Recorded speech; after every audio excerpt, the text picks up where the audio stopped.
E aí, pessoal, beleza? Boa noite. Então, vamos começar aí? Vamos lá? Então, vamos começar com problemas ambientais. Problemas ambientais.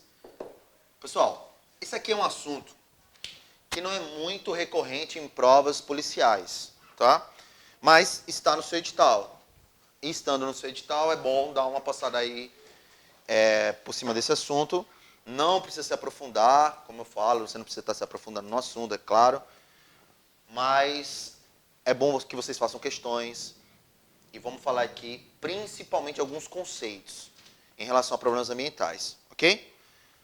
Quando a gente estiver falando de problemas ambientais, um conceito que talvez pode ser cobrado aí na sua prova é o conceito de desenvolvimento sustentável, tá?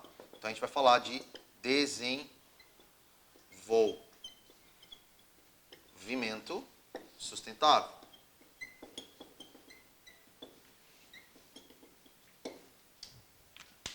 Tá? Então vamos falar um pouquinho de desenvolvimento sustentável dentro dessa relação entre os problemas ambientais. Primeiro, desenvolvimento sustentável, isso aqui é um conceito recente, tá? Isso aqui é um conceito recente, novo, tá? Esse conceito aqui, por quem que ele foi criado? Ele foi criado pela ONU, tá? Organização das Nações Unidas, mais precisamente no ano de 1983, tá? Mais precisamente no ano de 1983. Qual é a ideia central de desenvolvimento sustentável, relacionado com problemas ambientais, que a gente vai trabalhar? A ideia de desenvolvimento sustentável é utilizar os recursos naturais de maneira racional, preservando para as gerações futuras. Eu quero que vocês percebam que a ideia de desenvolvimento sustentável é uma ideia nova, né? De 83, como eu falei, tá?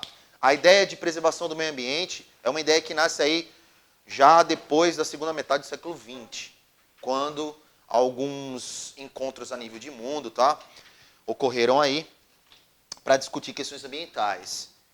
Né? Nós tivemos, por exemplo, a Eco 92 no Rio de Janeiro, nós tivemos a Rio mais 20 dentro do Rio de Janeiro, nós tivemos também alguns protocolos internacionais, como é o caso do protocolo de Kyoto, que fala sobre a emissão de gases poluentes, redução da emissão de gases poluentes, tá?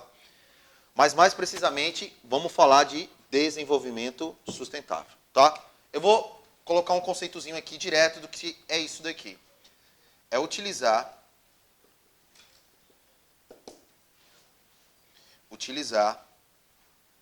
os recursos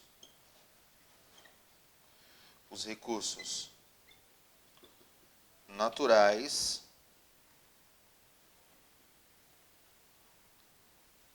de maneira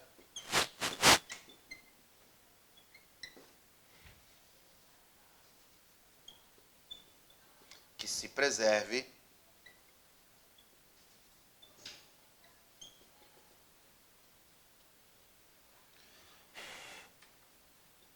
esses recursos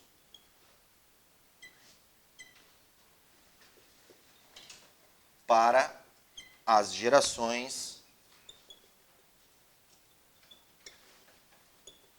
futuras, tá? Para gerações futuras. Veja só, utilizar os recursos naturais de maneira que se preserve esses recursos para as gerações futuras. Aqui não é só uma ideiazinha legal de preservar o meio ambiente, não. Tá? Não é só isso. Também é.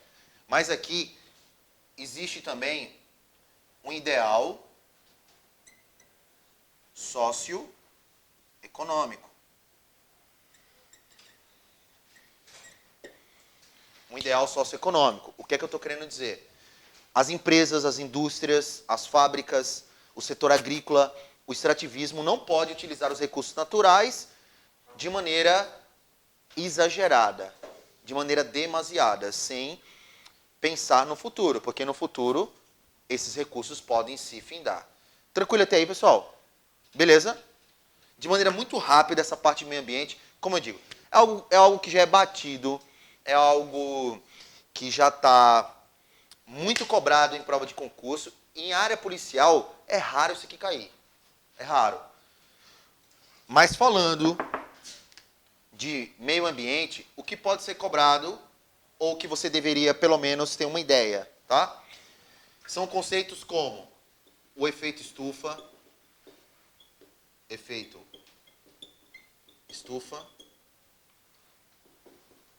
destruição da camada de ozônio,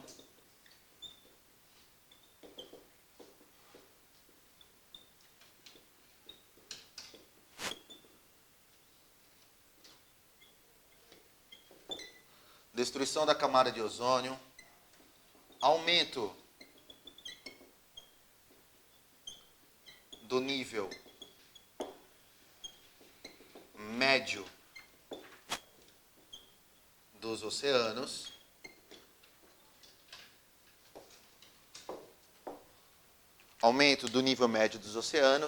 tá? São assuntos que são bastante cobrados aí na sua prova ou em provas de concurso. Problema do efeito estufa, e quando eu estou falando de efeito estufa, estou me referindo diretamente à poluição atmosférica, ok?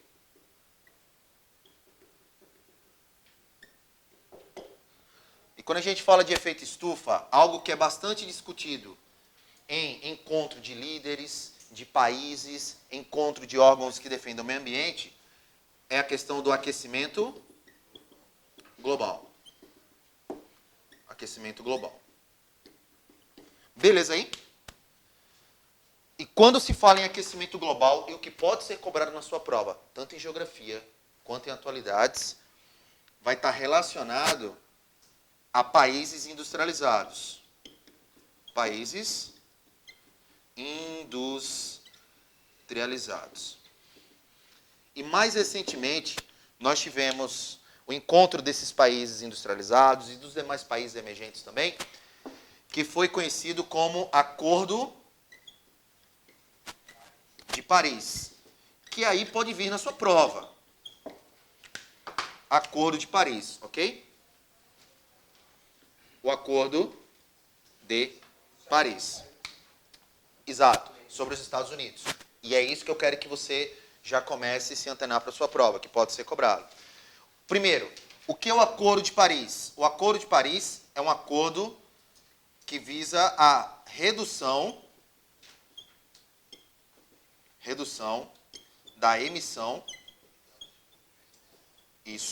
a emissão de gases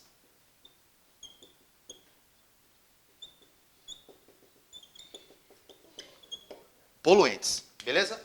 Como eu falei, eu não vou entrar no mérito de meio ambiente, explicar para você tintim por tintim para concurso público, não. Isso aí é para vestibular, é para Enem, aí é outra pegada. Aqui eu vou tentar dar alguns bisuzinhos ou daquilo que eu acho que pode vir na sua prova, beleza? O que eu ficaria antenado? Aquecimento global, efeito estufa, em relação aos países mais industrializados e o Acordo de Paris. Vamos lá. O que foi o Acordo de Paris?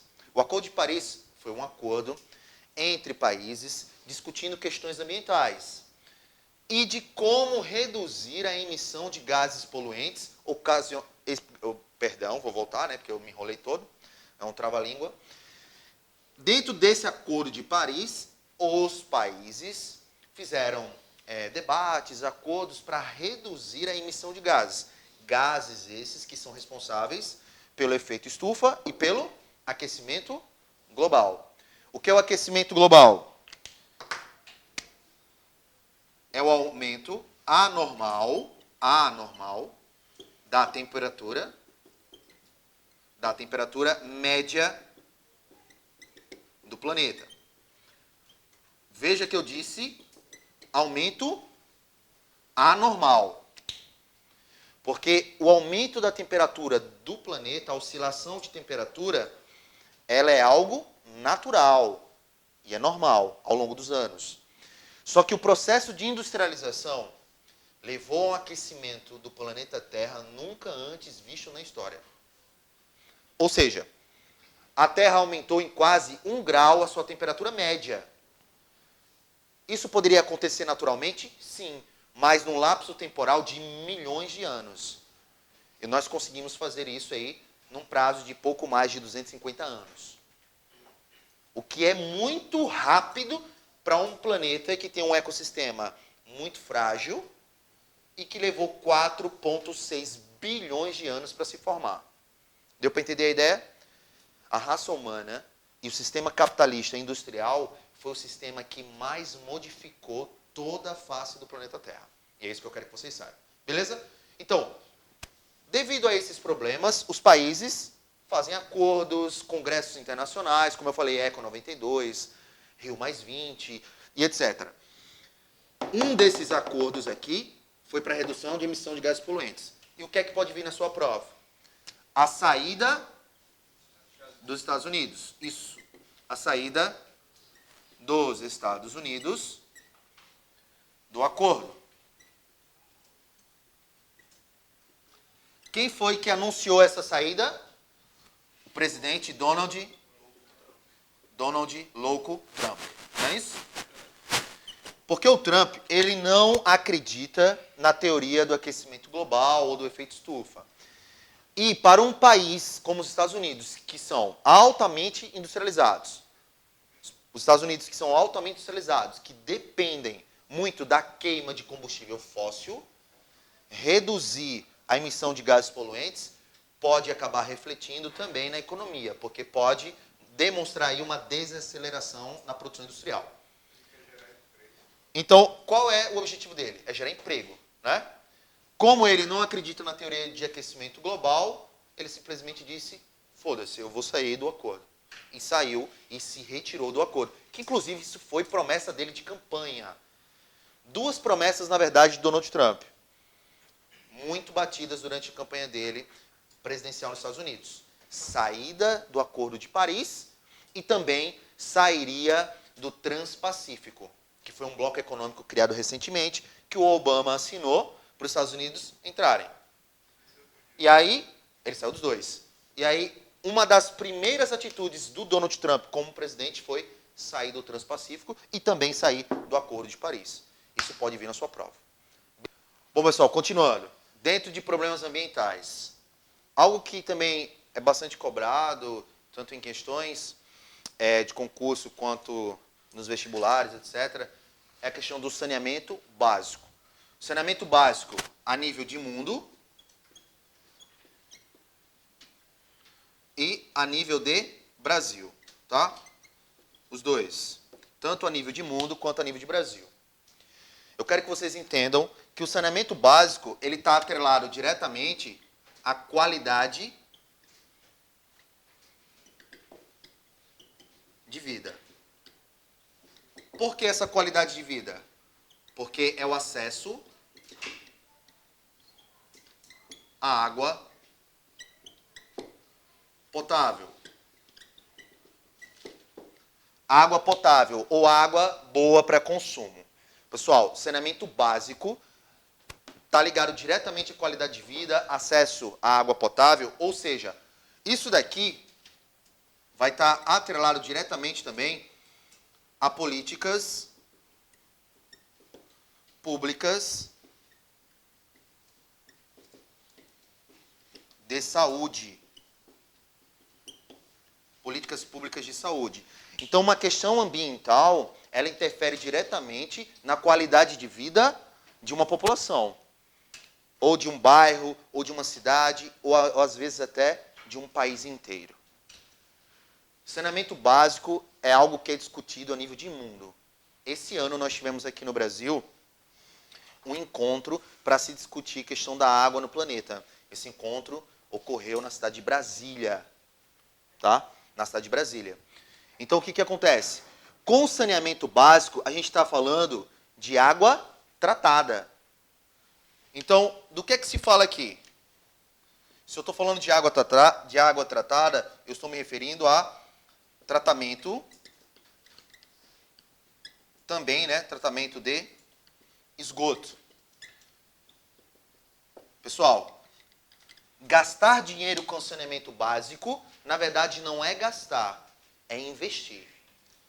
Para cada real que se gasta com saneamento básico, o governo economiza em saúde pública, porque isso está ligado diretamente. Então, no bairro de periferia, que tem esgoto correndo a céu aberto, as crianças brincando ali, jogando bola, a bola caindo no esgoto, ele pisando ali e tal, esse moleque vai parar num pronto-socorro, vai parar no posto de saúde do bairro, com disenteria, desidratação.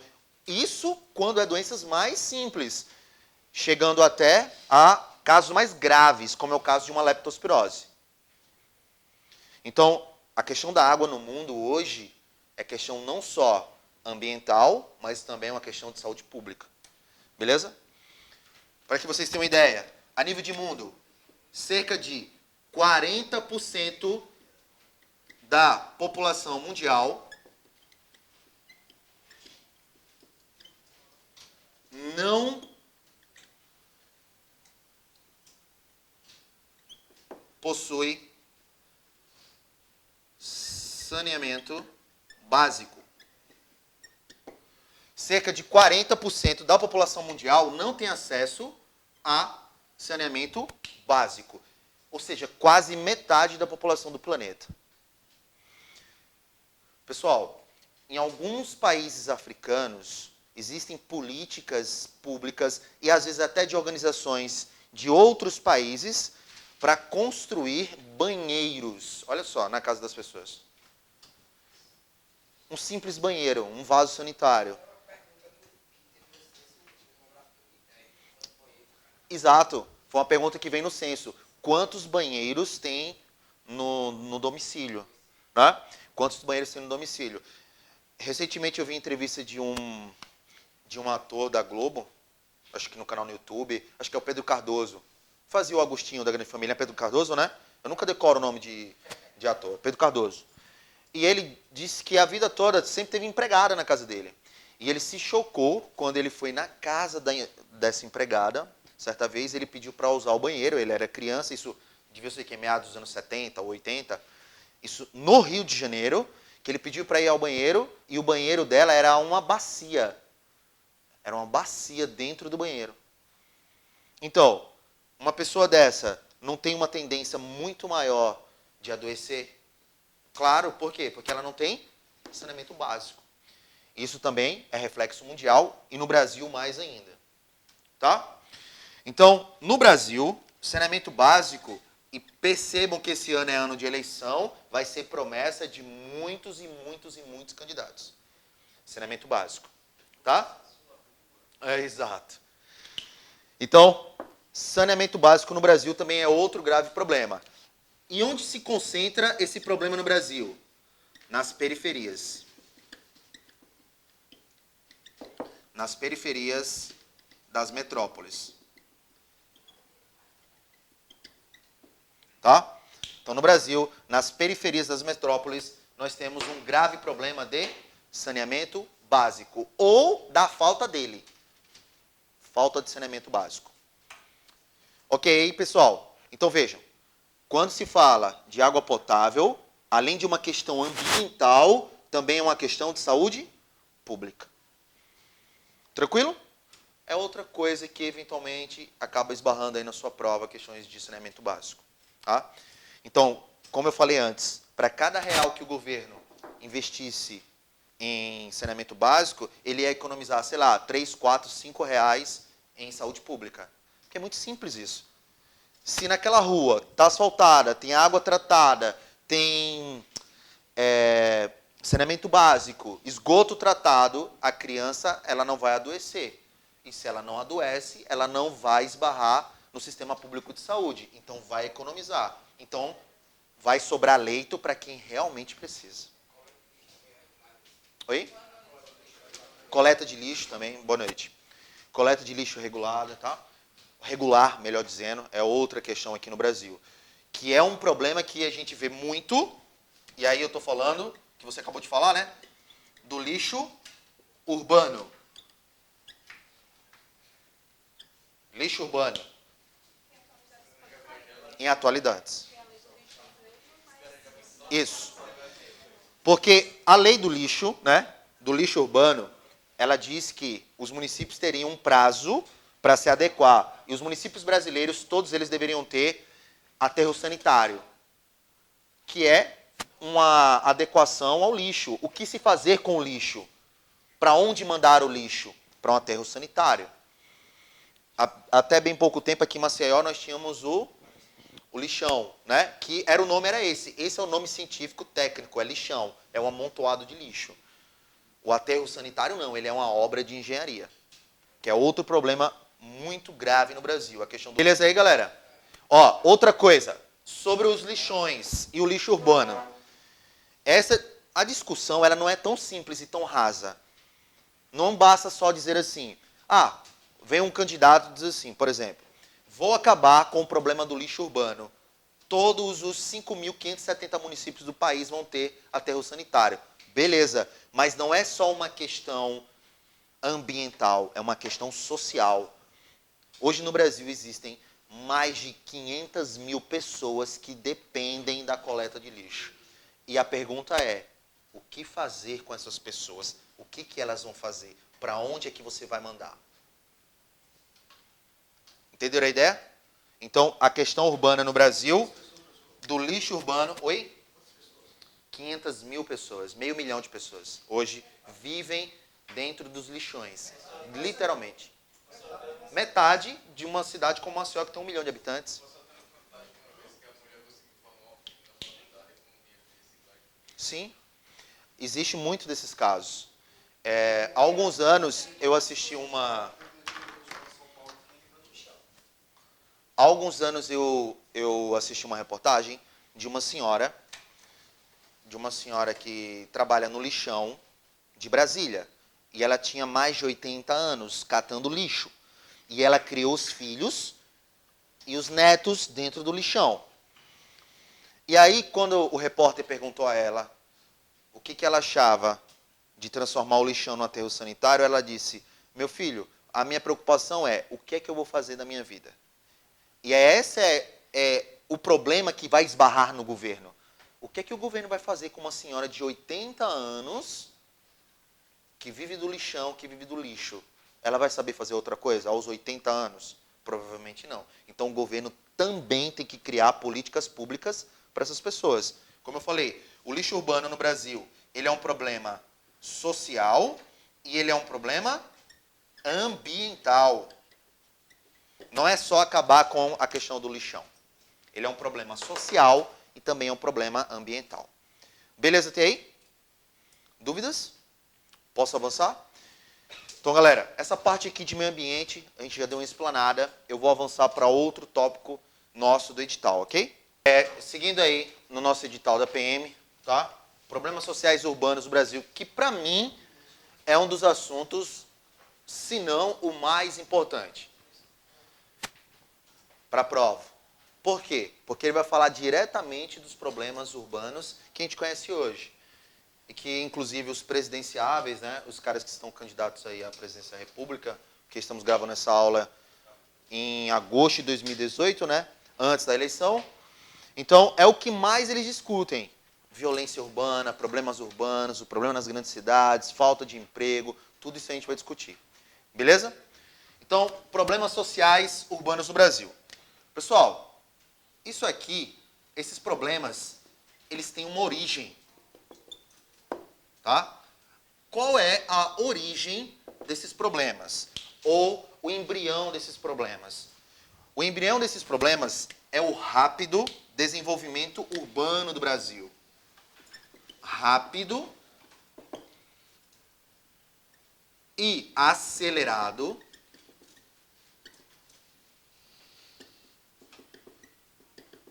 desenvolvimento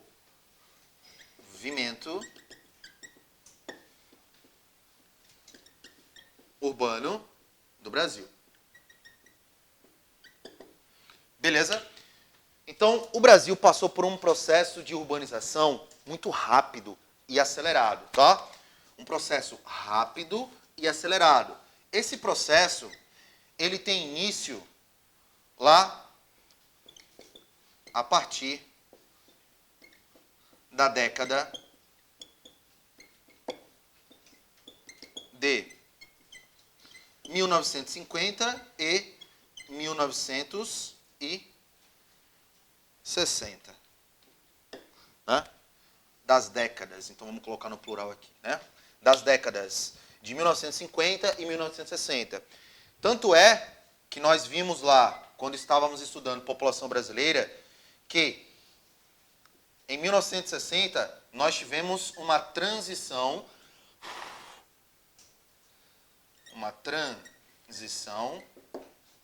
demográfica, né?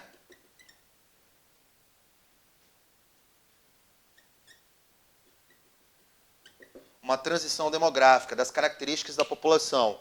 Ou seja, o país ele deixa de ser rural e passa a ser urbano. O que eu quero que vocês entendam? O processo de urbanização que ocorreu aqui no Brasil foi muito rápido, muito acelerado. Prazo aí de pouco mais de 50 anos. Enquanto os países da Europa tiveram aí 100, 150, 200 anos de urbanização. Nossa urbanização ela foi muito rápida. Ou seja, não houve tempo para que as cidades se organizassem para receber o contingente populacional que receberam, que foi gente pra caramba. Eu quero que vocês entendam uma coisa. São Paulo está hoje entre as maiores cidades do mundo. Entre as maiores cidades do planeta, como Nova Delhi, Mumbai, Tóquio, Nova York, Londres. São Paulo é gigantesca. Gigantesca. Só que lá no início do século XX, São Paulo não aparecia nem entre as 20 maiores cidades do mundo. São Paulo ainda tinha uma cara de interior. Por quê? Porque a cultura nossa aqui, que predominava, era a cultura do café. A economia cafeeira.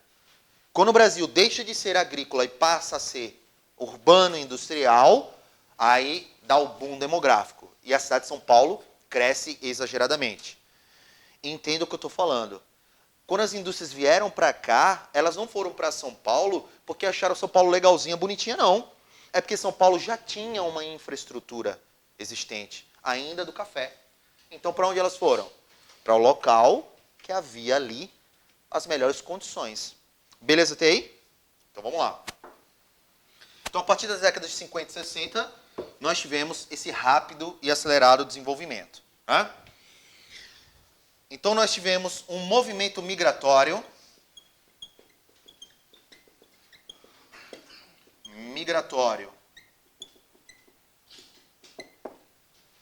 interno bastante intenso. Tá? Bastante intenso. Esse movimento migratório, ele ocorreu principalmente das regiões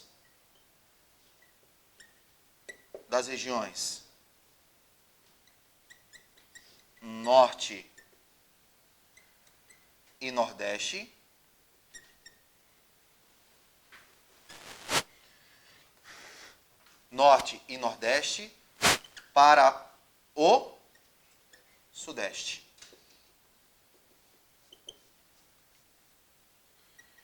Por que logo para o Sudeste? Porque era justamente no Sudeste onde se concentravam as maiores indústrias e o maior parque industrial. Logo, era uma região de atração populacional. Era uma região que atraía muita mão de obra, enquanto o Norte e o Nordeste passou a ser uma área de repulsão populacional. As pessoas saíam de lá em busca de melhores condições de vida. E acabava voltando mais pobre para cá, né? Dependendo da situação. Beleza até aí? Dúvidas até aí? Não, né? Então vamos avançar. Então, em relação a esse rápido desenvolvimento, nós temos aqui alguns problemas urbanos que eu vou listar para vocês, tá? Então, que problemas urbanos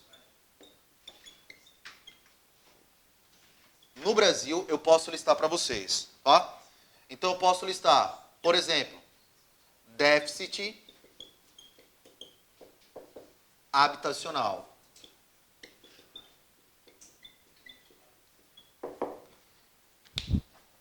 Déficit habitacional, ou seja, falta de moradia para todo mundo. Ok? E esse déficit habitacional levou o que a gente conhece por favelização, tá?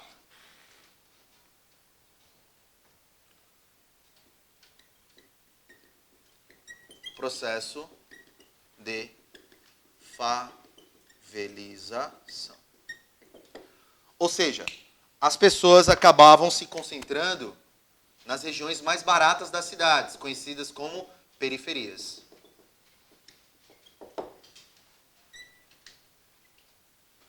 Ok? Processo de favelização devido